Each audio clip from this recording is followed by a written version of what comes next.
Hello everyone, कैसे हैं आप सभी। मैं हूं डॉक्टर श्वेताब। आज की क्लास में हम लीनियर डिपेंडेंस से रिलेटेड एक और रिजल्ट प्रूफ करेंगे। ये रिजल्ट बहुत ही इंपॉर्टेंट है, अक्सर यूनिवर्सिटी एग्जाम के प्रूफ में पूछा जाता है। थ्योरम के फॉर्म में है जो कि आपके स्क्रीन पे है। क्या कहता है ये result? The set x1 x2 xn of non-zero vectors of vector space V over field F is linearly dependent if and only if there exists some vector xk where k varies from 2 to n of the set। कौन सा set? ये जो लिखा हुआ है x1 x2 xn which is a linear combination of the preceding ones। Theorem proof करने से पहले मैं इस थ्योरम को क्लियर कर दूं आपको। जैसे इसमें एक टर्म इस्तेमाल हुआ है प्रीसीडिंग, राइट। प्रीसीडिंग वंस, इसका क्या मतलब है? इसमें आपने देखा k की वैल्यू जो है वो 2 से n के बीच में है। तो क्वेश्चन ये उठता है कि क्या हम k की वैल्यू 1 नहीं ले सकते? क्यों नहीं ले सकते? प्रीसीडिंग जो यहाँ लिखा हुआ है इसका क्या मतलब है? ये सारी चीजें मैं पहले एक्सप्लेन करता हूँ, फिर थ्योरम का प्रूफ करेंगे। तो इसे एक्सप्लेन करने के लिए मैं सबसे पहले एग्जांपल लेता हूँ। मान लेते हैं हमारा वेक्टर स्पेस V है, वो है r² over the field R। Okay, अब देखिए पहले तो खास बात ये है इस थ्योरम की। खास बात क्या है? ये थ्योरम जो है वो लीनियर डिपेंडेंट सेट के लिए है। किसके लिए? लीनियर डिपेंडेंट, शॉर्ट में हम कभी कभी LD भी बोल सकते हैं। तो इसका मतलब ये हुआ कि लीनियरली इंडिपेंडेंट, मतलब LI जिसको हम शॉर्ट में बोलेंगे, LI सेट के लिए थ्योरम एप्लीकेबल नहीं है। तो जब तक आपका सेट लीनियर डिपेंडेंट बना रहेगा हम इस थ्योरम का इस्तेमाल नहीं कर पाएंगे, लेकिन जैसे LD होगा, डिपेंडेंट हो जाएगा, इस थ्योरम का एप्लीकेशन हम कर सकते हैं। ओके, तो चलिए स्टार्ट करते हैं, इस थ्योरम को समझते हैं। k की वैल्यू 1 से n के बीच में क्यों है, प्रीसीडिंग क्या है, सारी चीजें अभी क्लियर हो जाएंगी। सबसे पहले मान लीजिए r² का एक सबसेट लीजिए आप। जैसे हम मान लो सबसेट लेते हैं S1 जिसमें एक एलिमेंट है 1 0। अब मैं आपसे पूछूं क्या हम ये थ्योरम इस सबसेट में इस्तेमाल कर सकते हैं? तो सबसे पहले आप ये देखेंगे कि S1 क्या है, 1 0 है। ये जो एलिमेंट है ये नॉन जीरो एलिमेंट है। तो S1 एक नॉन जीरो एलिमेंट का सेट है, मतलब S1 में जो एक एलिमेंट है, मान लीजिए V है जो कि 1 0 है, ठीक है, और V जो है वो नॉन जीरो एलिमेंट है, बिलोंग्स टू S1। तो आपको अच्छे से ही पता है कोई वेक्टर V है वो नॉन जीरो है और सिंगलटन है, तो वो क्या होता है? LI होता है, लीनियर इंडिपेंडेंट होता है। तो S1 जो है वो सिंगल वेक्टर का सेट है जो कि नॉन जीरो है, तो S1 तो LI सबसेट हो गया, LI subset of R² vector space. तो इसका मतलब ये हुआ कि ये थ्योरम हम इस पे अप्लाई नहीं कर सकते। क्यों? ये थ्योरम आपको जब भी अप्लाई करना है जब आपका सबसेट जो है वो लीनियरली डिपेंडेंट हो जाए। अब हम आते हैं एक और सेट लेते हैं S2। इसमें हम एक एक्स्ट्रा एलिमेंट ऐड कर देते हैं, इंक्लूड कर देते हैं 1 0 में 0 1। चलिए डाल दिए। अब देखते हैं क्या ये थ्योरम इस पे हम लगा सकते हैं। जो आप चेक करेंगे सबसे पहले कि क्या ये LI है, लीनियरली इंडिपेंडेंट है या लीनियरली डिपेंडेंट है। देख रहे हैं हम यहाँ पे कि हमें प्रीवियस नॉलेज के आधार पे ये पता है कि S2 जो है वो लीनियरली इंडिपेंडेंट सबसेट है R² का। मतलब ये थ्योरम हम यहाँ भी नहीं लगा सकते, S2 पर भी नहीं लगा सकते। क्यों? क्योंकि हमें ये थ्योरम लगाने के लिए सबसे पहले सेट को क्या बनाना पड़ेगा? लीनियरली डिपेंडेंट बनाना पड़ेगा। चलिए एक और सेट लेते हैं S3, एक और सबसेट लेते हैं R² का। अब इसमें एक और एलिमेंट डाल देते हैं 0 1। यहाँ तक तो ये सेट आपका जो था ये LI बना हुआ है। S3 देखिए यहाँ तक LI है। तो थ्योरम कहता है जैसे सेट LD होगा आपको एक वेक्टर मिलेगा जो कि प्रीसीडिंग वेक्टर्स के लीनियर कॉम्बिनेशन में लिखा जा सकता है। तो अब हम अब देखते हैं हम इसको सेट को LD जैसे बनाते हैं, क्या ये थ्योरम अप्लाई होता है? देखिए हमने इसको LD बना दिया। कैसे बना दिया? एक और एलिमेंट डाल देते हैं 2 0। तो प्रीवियस नॉलेज के आधार पर हमें पता है कि ये जो हमारा सेट है वो क्या है? LD है, लीनियरली डिपेंडेंट है। अगर लीनियर डिपेंडेंट है तो ये थ्योरम हम लगा सकते हैं। Now this theorem is applicable. तो उसके आधार पे अगर हम इस पहले एलिमेंट को x1 मान लें, इसको x2 मान लें, तो जब तक x1 और x2 थे सिर्फ, तो आपका सेट जो था LI था, थ्योरम एप्लीकेबल नहीं था। लेकिन जैसे ही आपने इसमें x3 जो कि आपका है क्या 2 0, जैसे ही आपने x3 इसमें डाला, कि जैसे आपने ये x से इंक्लूड किया, आप देखेंगे x3 must be written as, आप लिख सकते हैं हमेशा x3 को linear combination of preceding vectors. Preceding vectors क्या है आपके? 1 0 एंड 0 1। यही आपका प्रीसीडिंग का मतलब हो गया। मतलब you can always write x3 as linear combination of 1 0 and 0 1। तो इन पर्टिकुलर x3 को लिख देते हैं 2 0। अल्फा की वैल्यू क्या आ जाएगी? देखिए 2 आ गई और 1 0 हो गया, और अल्फा 2 की वैल्यू क्या है यहाँ पे? 0 ले लीजिए, 0 1, राइट। तो यही इस थ्योरम का मतलब है। प्रीसीडिंग कहने का मतलब क्या है कि we can write x3 as linear combination of ये जो पहले वाले वेक्टर x1 x2 हैं, अगर इनको हम ऑर्डर के साथ लिखे हुए हैं तो ठीक। तो ये तो एक बात हो गई प्रीसीडिंग टर्म का मतलब क्या होता है। दूसरी बात यहाँ पे एक और खास बात निकल के आ रही है क्या, कि k की वैल्यू हम 2 ≤ k ≤ n ऐसा ही क्यों लिखे हुए हैं? क्यों 2 की वैल्यू k से n के बीच में है? तो जरा सोचिए, अगर आपका k इक्वल टू 1 है तो इसका मतलब आपके सेट में सिर्फ और सिर्फ एक ही एलिमेंट है, वो है v, और v आपका नॉन जीरो है। जैसे ऊपर एग्जांपल में अगर हम k इक्वल टू 1 की बात करें तो आपके सेट में एक ही एलिमेंट रहा होगा, सिर्फ है 1 0। तो भाई अगर आपके सेट में सिर्फ एक एलिमेंट है वो भी नॉन जीरो है तो आपका सेट हमेशा li होगा, लीनियरली इंडिपेंडेंट होगा। और लीनियर इंडिपेंडेंट है तो हम ये थ्योरम लगा ही नहीं सकते। तो अगर आपको लीनियर डिपेंडेंट सेट को बनाना है तो कम से कम 2 एलिमेंट्स तो चाहिए ही, राइट, 2 एलिमेंट्स तो चाहिए। इसका मतलब अगर नंबर ऑफ एलिमेंट्स के टर्म में हम देखें तो k की वैल्यू मतलब नंबर ऑफ एलिमेंट्स कम से कम 2 होना चाहिए। और मैक्सिमम कहां तक जा सकते हैं, अगर आपके सेट में n एलिमेंट है तो n तक जा सकते हैं, इसलिए k जो है 2 से n के बीच में है। देखिए आपका ये जो सेट है x1 x2 xn है, अगर इसमें k की वैल्यू हम 1 ले लेंगे, अगर हम यहाँ पे k की वैल्यू 1 ले लेंगे तो सेट में सिर्फ एक एलिमेंट होगा वो x1, और वो x1 क्या होगा, वो नॉन जीरो होगा। और x1 अगर नॉन जीरो होगा तो आपका सेट s जो होगा वो लीनियरली इंडिपेंडेंट li होगा, और li होगा तो हम ये थ्योरम नहीं लगा पाएंगे, ld होगा तो हम लगा सकते हैं। तो li के बाद अगर आपको लीनियर डिपेंडेंट देखना है तो कम से कम k की वैल्यू 2 हो, मतलब सेट में कम से कम x1, x2 2 एलिमेंट तो हो, तभी ये थ्योरम को हम लगा सकते हैं, अदरवाइज ये थ्योरम एप्लीकेबल नहीं है। इसलिए k की वैल्यू जो है 2 से n के बीच में रखी गई है, न कि 1 से स्टार्ट की गई है। तो ये था इस पूरे थ्योरम का जो मेन पॉइंट है, इस थ्योरम को समझ में नहीं आता है। इस थ्योरम से एक और खास बात ये निकल के आती है कि अगर आपका सेट जो है, अगर आपका ये सेट S जो है आपका लीनियर डिपेंडेंट है तो इसका मतलब ये होता है कि one of the vector is the linear combination of all the remaining vectors. मतलब कोई वेक्टर इसमें हमेशा आप किसी वेक्टर को ले सकते हैं और वो सारे के सारे बाकी वेक्टर के लीनियर कॉम्बिनेशन में लिखा जा सकता है, उसको एज ए कोरिलेटरी भी आप इसे प्रूव कर सकते हैं, करेक्ट। तो चलिए चलते हैं थ्योरम का प्रूफ। आई होप कि आपको स्टेटमेंट में कोई कंफ्यूजन ना हो, स्टेटमेंट समझ में आ गया होगा।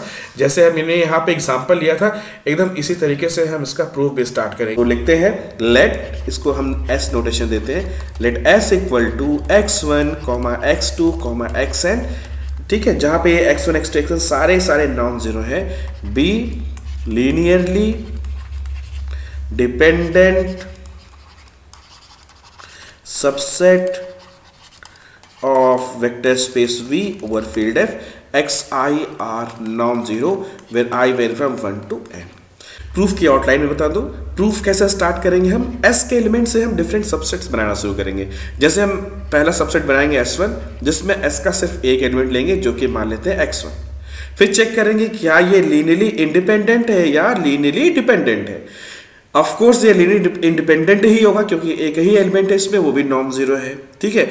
तो जब ये लीनियर इंडिपेंडेंट सबसेट होगा तो हम आगे बढ़ जाएंगे। क्यों? क्योंकि हमारा ये थ्योरम लीनियर डिपेंडेंट सबसेट के लिए है। तो अगर ये लीनियर इंडिपेंडेंट है, जो कि होगा ही, तो हम S2 सबसेट बनाएंगे जिसमें एक और एलिमेंट इंक्लूड कर देंगे। मान लिया x1 के साथ x2 इंक्लूड कर दिया। फिर हमें चेक करेंगे क्या ये लीनियरली इंडिपेंडेंट है या लीनियरली डिपेंडेंट है, क्योंकि हमारा थ्योरम लीनियर डिपेंडेंट के लिए है। अगर ये लीनियर इंडिपेंडेंट होगा तो भाई हम S का अगला एलिमेंट इसमें डाल देंगे और S3 बना लेंगे, जैसे x1, x2, x3, ठीक है। फिर ये चेक करेंगे क्या ये लीनियरली इंडिपेंडेंट है या लीनियर डिपेंडेंट है। अगर ये लीनियरली इंडिपेंडेंट है तो थ्योरम तो हमारा LD सेट के लिए, लीनियर डिपेंडेंट के लिए, तो फिर हम आगे बढ़ जाएंगे और ये मान लेंगे। ये प्रोसेस करते करते हमारा सेट, एक नया सेट बना xk, जिसमें कि एलिमेंट क्या है x1, x2, x3 and so on. जैसे ही हमने xk इसमें इंक्लूड किया, सेट हमारा LD बन गया। मतलब अगर इस सेट के पहले वाला सेट सोचें xk -1, तो उसमें एलिमेंट कितने होंगे, x1, x2 and so on xk -1। मतलब xk -1 तक तो हमारा li था। जैसे ही हम मान लेते हैं कि k जो है हमारा पहला इंटीजर है, कि xk जैसे ही हमने sk -1 वाले सेट में डाला और नया सबसेट sk बना, तो हमारा सेट क्या बन गया, LD।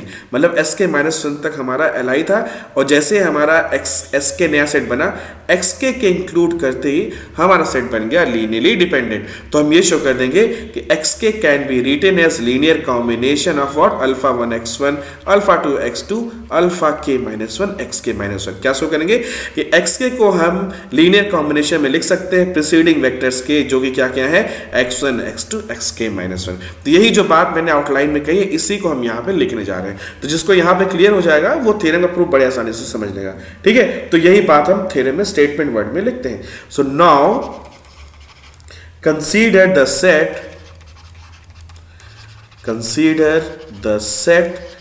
S1 equal to singleton x1।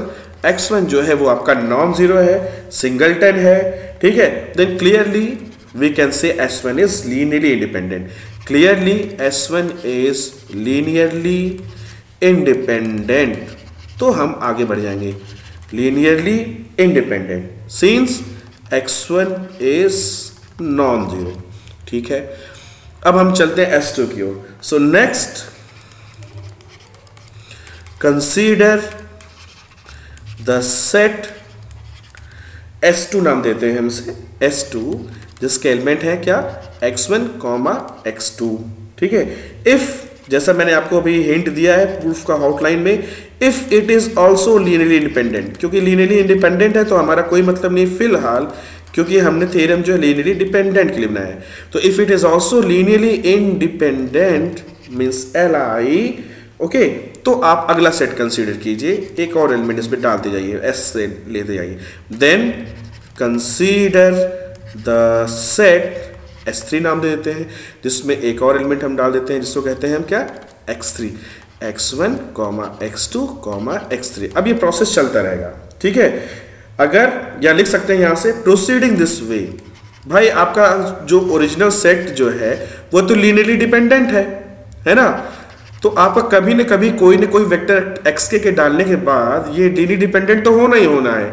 ठीक है, ओके, तो वही लिख रहे हैं proceeding this way let k, ये आ गया हमारा k, be the first positive integer, be the first positive integer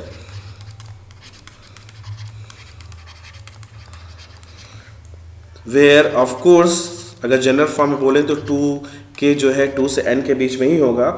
so proceeding the way this way let k be the first positive integer for which the set का नाम देते हैं हम क्या sk। ठीक है, ये sk जो है x1, x2, xk क्या बन गया, ये बी लीनियरली डिपेंडेंट। ठीक है, मतलब जैसे हमने xk इंक्लूड किया सेट, मान लीजिए हमारा लीनियरली डिपेंडेंट बन गया। मतलब इसके पहले के सेट के बारे में सोचे तो xk -1 रहा होगा, जिसमें एलिमेंट रहे होंगे x1, x2, xk -1, तो यहां तक तो लीनियरली इंडिपेंडेंट था। जैसे ही इसमें xk डाला जो कि हमारा पहला इंटीजर है, और जैसे इसमें आपने xk -1 के साथ यूनियन xk किया और आपका sk बना, आपका सेट लीनियरली डिपेंडेंट हो गया। तो हम ये शो करेंगे then xk can be written as linear combination of x1, x2 and xk -1, that is xk can be written as linear combination of preceding vectors. ठीक है, अब यहां तक कैसे जाएं, कैसे हम सोच सकते हैं कि इसके आगे हमें कैसे बढ़ना है, इसके बारे में ये विचार हमारे पास कैसे आएगा। तो देखिए, अभी हमारे पास इतनी चीज दी गई है, एसके क्या दिया गया कि लीनियरली डिपेंडेंट हो गया है। अरे भाई, अगर ये लीनियर डिपेंडेंट हो गया तो लीनियर डिपेंडेंट की डेफिनेशन इस्तेमाल कर लेते हैं। लीनियर डिपेंडेंट की डेफिनेशन क्या कहती है कि अगर ये लीनियर डिपेंडेंट हो गया तो आपके पास स्केलर अल्फा 1, अल्फा 2, अल्फा के मिलेंगे कि इनका लीनियर कॉम्बिनेशन 0 होगा, बट सारे के सारे अल्फा जो है वो 0 नहीं होंगे, कम से कम एक अल्फा जो है नॉन 0 होगा। तो वही डेफिनेशन लगा देते हैं, SK is linear dependent, so let's write the definition of linear dependent. ठीक है, तो हम क्या लिख सकते हैं, हेंस देयर एग्जिस्ट स्केलर्स। तो आपकी पेन स्टॉप नहीं होनी चाहिए, क्योंकि अगर यहाँ पे आपका पेन रुक गया तो आप ये सोचो कि लीनियर डिपेंडेंट होने से भी मिला क्या, there exist scalars alpha 1, alpha 2, alpha के।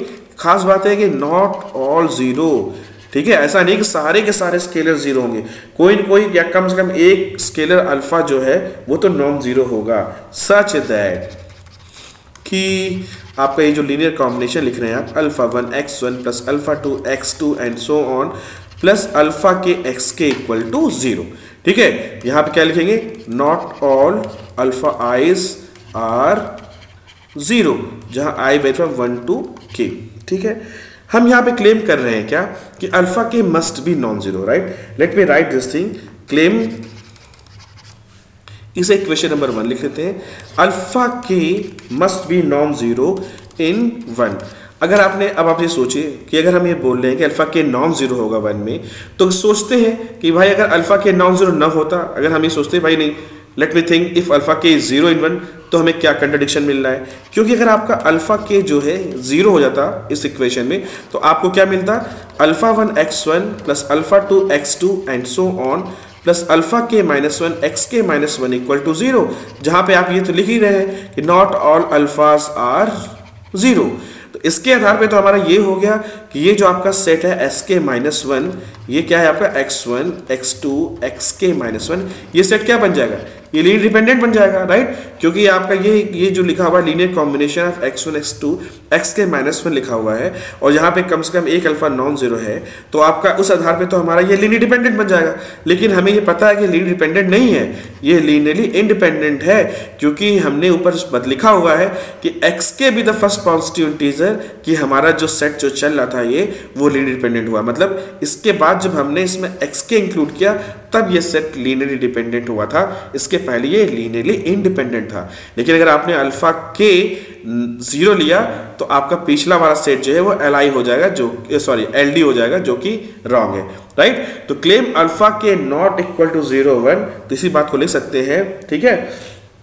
अदरवाइज क्या होगा, क्या आपको रॉन्ग स्टेटमेंट मिलेगा, otherwise set x1 x2 xk-, जो कि लीनियरली इंडिपेंडेंट है, क्योंकि आपने क्या बोला है कि let k be the first positive integer for which this set becomes linearly dependent. तो otherwise the set this will be linearly dependent, जो कि कंट्राडिक्शन है, कंट्रेरी टू द फैक्ट, ये बात तो कई बार मैंने पिछले बार भी बोल चुका हूं, कंट्रेरी टू द फैक्ट या कह सकते हैं और डेफिनेशन ऑफ k, जैसा हमने k के बारे में बताया है उसके हिसाब से, तो ये कंट्राडिक्टिंग कर रहा है इस फैक्ट को, ठीक है। सो आप लिख सकते हैं only possibility is, so only possibility is, अगर आप बोल रहे इक्वेशन 1 ट्रू है तो उसमें अल्फा k को नॉन जीरो होना चलेगा, ठीक है, ठीक है। अगर अल्फा के नॉन जीरो है इक्वेशन 1 में, जरा इक्वेशन 1 को देखिए, तो हम अल्फा के xk को राइट साइड में ले आ सकते हैं, ठीक है। देन फ्रॉम 1 हम क्या लिख सकते हैं, अल्फा के xk या alpha K xk equal to सब में माइनस लग जाएगा, minus alpha 1 x1 minus alpha 2 x2 and so on minus alpha k-1 xk-1, ठीक है, ये लिख सकते हैं। अब अल्फा के नॉन जीरो है तो हम इससे डिवाइड भी कर सकते हैं, so this is equal to minus alpha 1 divided by alpha K x1 minus alpha 2 divided by alpha K x2 and so on minus alpha k-1 divided by alpha K xk-1, ये हो गया। अब ध्यान देखिए, alpha 1 by alpha K, alpha 2 by alpha K, ये सारे जो है माइनस में लगे हुए हैं, ये सब के सब क्या है, ये सारे स्केलर्स हैं, सारे स्केलर्स हैं। चाहे तो इसको आप बोल सकते हैं this is equal to c1, this is equal to c2, this is equal to, आप चाहे तो लिख सकते हैं आप ck-1 लिख सकते हैं। तो फाइनली अगर आप इसको इस तरीके से लिख सकते हैं कि xk equal to c1 x1 plus c2 x2 and so on plus ck-1 xk-1, इसका मतलब आपने क्या प्रूफ कर दिया, we have just prove that xk is the linear combination of its preceding vectors x1 x2 xk-1। यही था हमारा one part, theorem का वन पार्ट था। लेकिन अगर यहाँ से देखिए, यहाँ से हम इसका एक और जो कोरिलेरी की बात में कर रहा था, चाहे तो हम यहाँ से ये भी प्रूफ कर सकते हैं कि xk is the linear combination of all the remaining vectors. कैसे, जैसे यहाँ पे आपने इतना लिखा, इसको मैं आज नोट फॉर्म में लिख लीजिएगा। चाहे तो हम यहाँ से और भी आगे बढ़ सकते हैं, हम लिख सकते थे कि अगर आपने ये लिखा xk equal to c1 x1 plus c2 x2 and so on plus ck-1 xk-1, तो बाकी सारे वेक्टर्स जो है हमको लिख सकते हैं 0 times xk plus 1 and so on plus 0 times xn। तो इससे ये भी निकल गया कंक्लूजन क्या, कि this vector is the linear combination of all the remaining vectors, right. तो यहाँ से ये भी बात निकल के आती है। तो ये था one side of the proof. Other side of the proof भी कर लेते हैं हम। इसमें क्या आपको मान के चलना होगा, इसमें आपको ये मान के चलना होगा कि, या पहले इस बात को यहाँ पे लिख भी दे कि दिस शोज दैट, पहले इस बात को लिख लेते हैं फिर आगे की बात प्रूफ करते हैं कि xk is, this shows that xk is the linear combination of preceding ones या preceding vectors, ठीक है। ओके, कोई कंफ्यूजन होगा तो प्लीज कमेंट सेक्शन में मुझसे जरूर पूछेगा, मैं आपके सारे कमेंट्स का रिप्लाई करता हूं, ठीक है। चलते हैं अब सेकेंड पार्ट पे प्रूफ करते हैं। सेकेंड पार्ट में क्या है कि मान लेते हैं कि xk जो है लीनियर कॉम्बिनेशन है प्रीसीडिंग वेक्टर का। इफ अगर ये दिया गया आपको xk, जहां 2 vary from k to n be a linear combination of, देखिए ये पार्ट तो बहुत आसान है, डायरेक्टली ये क्लियर है। इफ एक्स के with the linear combination of the preceding vectors, मतलब आप ये बोल रहे हैं क्या गिवन है आपको, X K is equal to alpha 1 x1 plus alpha 2 x2। अगर ऐसा है कि एक्स के लीनियर कॉम्बिनेशन प्रीसीडिंग वेक्टर का, तो आपका ओरिजिनल सेट जो x1 x2 xn है वो लीनियरली डिपेंडेंट हो जाएगा ऑफ कोर्स। क्यों? क्योंकि यहाँ से आप चाहे तो ये भी लिख सकते हैं, बहुत ही ट्रिवियल है। क्या लिख सकते हैं हम, this is equal to alpha 1 x1 plus alpha 2 x2 and so on plus alpha k minus 1 X K minus 1, और एक्स के को भी यहाँ लेके आइए तो माइनस 1 टाइम्स एक्स के, बाकी जो बचे वेक्टर हैं उनको लिख सकते हैं 0 टाइम्स एक्स के प्लस 1, ठीक है, plus and so on plus 0 times X N equal to 0। जरा देखिए ये क्या लिखा हुआ है, ये x1 से लेके xn तक के एलिमेंट का लीनियर कॉम्बिनेशन लिखा हुआ है, यहाँ -1 भी लिखा हुआ है, मतलब हम कह सकते हैं this is the linear combination of elements x1 x2 xn such that not all अल्फाज आर 0। तो इसका मतलब क्या हुआ, इसका मतलब ये हुआ कि आपका सेट या hence set S equal to x1 x2 xn be linearly dependent, right. और वैसे भी आप देख सकते थे, चाहते तो अब यहाँ पे जब आपने ये लिखा, अगर हम यहीं पे स्टॉप कर जाते, ये भी ना भी लिखते इतने पोर्शन को, तो देखिए आपका यहाँ से ये निकल के आता है कि set x1 x2 xk minus 1 xk ये लीनियरली डिपेंडेंट हो गया। क्या नहीं हो गया डिपेंडेंट, आपका x1 x2 xk minus 1 xk ये LD हो गया, और ये LD है तो इसका कोई भी सुपर सेट जो होगा वो लीनियरली डिपेंडेंट होगा। मतलब इसका सुपर सेट क्या होगा, जो आपका ओरिजिनल प्रॉब्लम है इसका सुपर सेट क्या है, जो ओरिजिनल प्रॉब्लम दिया गया है x1 x2 xk minus 1 comma xk, इसको बढ़ा लीजिए, इसका सुपर सेट बना के xn तक कर दीजिए, तो ये लीनियर डिपेंडेंट है, इसका सुपर सेट तो लीनियरली डिपेंडेंट होगा ही। तो भी या तो ऐसे आप डायरेक्टली बोल सकते हैं या आप जिस तरीके से दिखा भी सकते हैं, राइट। तो ये था थ्योरम का पूरा प्रूफ। आई होप कि आपको इसमें कोई डाउट ना हो। अगर फिर भी कोई कंफ्यूजन है, कोई भी क्वेरीज है, तो प्लीज़ कमेंट सेक्शन में पूछेगा, और आप मुझे सब्सक्राइब भी कर सकते हैं if you don't want to miss my lectures, okay. And also if I am helping you in any ways then please support कीजिएगा और सब्सक्राइब ज़रूर कीजिएगा और कमेंट भी करिएगा, अच्छा लगेगा मुझे। थैंक यू सो मच, शुक्रिया।